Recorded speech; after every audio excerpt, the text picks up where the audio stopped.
So just for us to go ahead, I'll just give a brief about the company.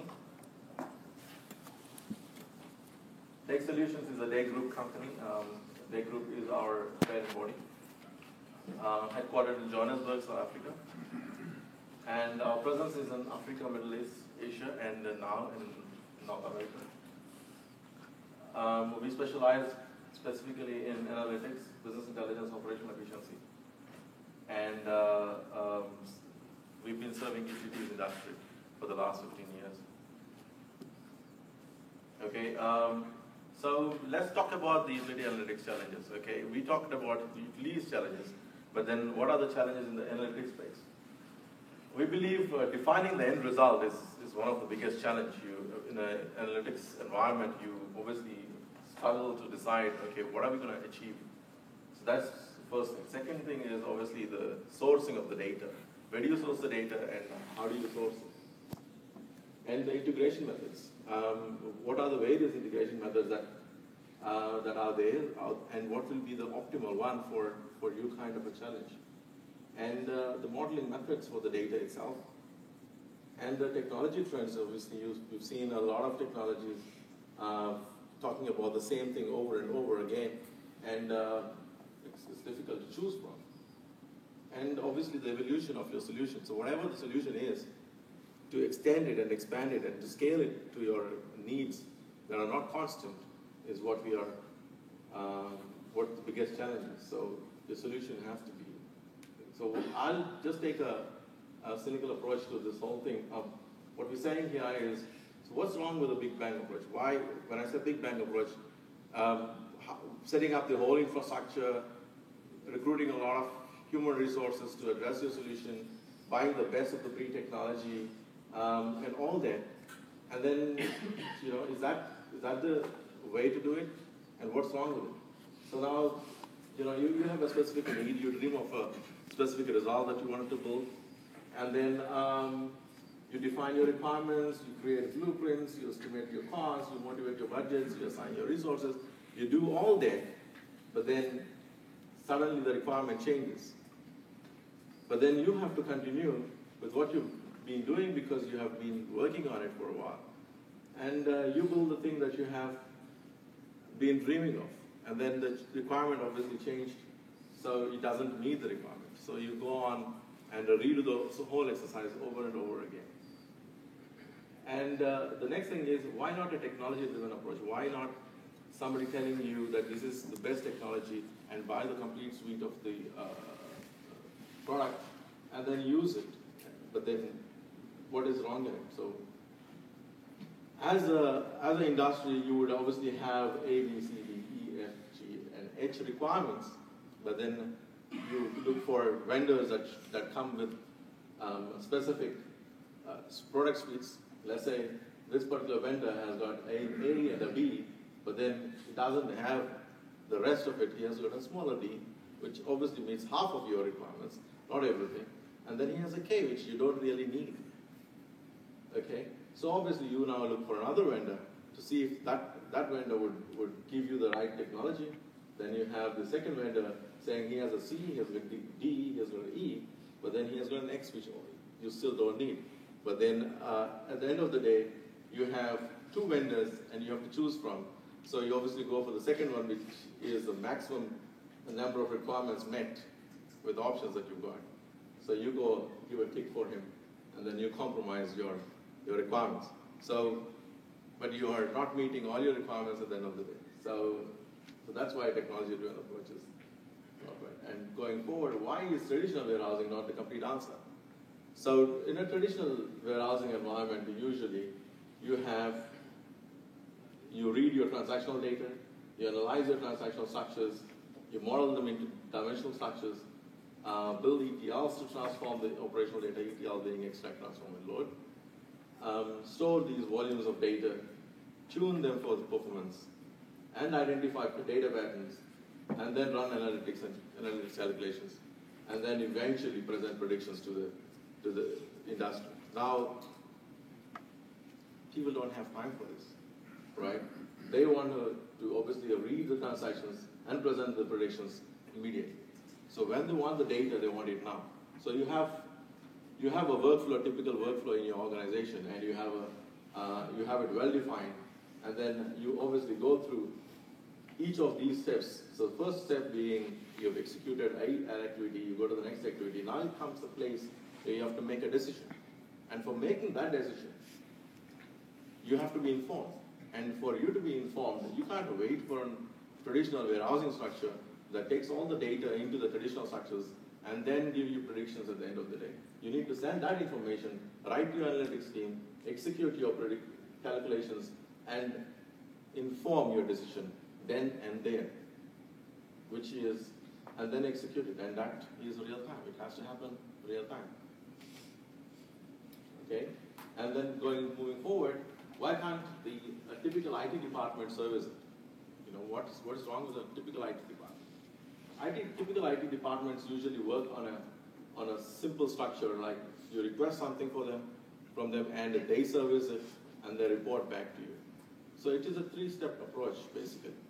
But then, in a utility analytics environment specifically, you don't have a request. Okay? You don't have a request. You have to start with your own initiative to understand your data and work with it. So you don't have a request. So the whole structure falls flat. Now, that's not enough, obviously. So what is the model? The model is you have to be monitoring your data. You have to analyze your data, initiate it, model it, build it, deploy it, and then monitor it. So that's a cycle that needs to happen constantly. It's not a linear approach. It's a life cycle on its own. And that has to happen merely within the organization, with its own knowledge that it has about its data. So it can't be a request service and response. Okay, now we're talking about a common sense approach. We've seen these challenges, we've seen this happening in one of the largest utility out there. But then what is common sense? Common sense is you obviously want to win now. You need to work with your quick wins. Okay, and it has to be methodology driven, not a technology driven. It has to be methodology driven. So you have your methodology that is laid out, or a framework that you've set up. And then you have to be adhering to that. And no matter what the technology is, you stick to your methodology that you have defined. And then this modeling is domain specific. It is not specific. Somebody comes from a telecoms industry or a retail industry and try to apply the same model in a utility industry. It's not going to work, guys. What is going to work is domain specific modeling. You have to be modeling your data around your domain, which is utilities in this case. And then, obviously, underneath everything, it has to be working off a center of excellence. Okay? So we calling it ACE, okay? No matter, whatever it is called, but the center of excellence approach should have a focus, a team, structured governance, defined processes, and app technologies. So that is what the ACE is all about. And this is basically, we have a approach that we've taken, and that is the common sense business approach. And taking it further, so how does it work? What is the functional value of this thing? You know, what is all this ACE about? So let's take a functional overview on this thing. Let's say you have your transactional systems, they're executing, and then they obviously produce a lot of data, right? Now, for us, you've got the data, you obviously have to find the patterns in it to understand what's happening. So for that, you have to be creating a robust framework, bring scalable infrastructure on top of it, and then have a bunch of data scientists from within your organization sitting together, working on that infrastructure with the data and identifying the patterns in the data, and that they should be able to understand that information and then obviously model it and apply it back to the operational systems. So that's the functionality of this thing. So what we are saying is a center of excellence would be obviously providing the robust framework. It will be providing the infrastructure, and the data scientists within the organization can concentrate on the data and their domain and their challenges without being concerned about individual various technologies out there, whether it is software or hardware related. Okay, here is a way that we have structured in the ACE methodology. The ACE methodology has a typical help desk, a governance layer that looks at the architecture, the standards, the infrastructure, and change management, and the infrastructure team that specifically looks at the hardware, software, networking, and the disaster recovery. We're not punting any particular technology, right? So this is completely technology-independent methodology.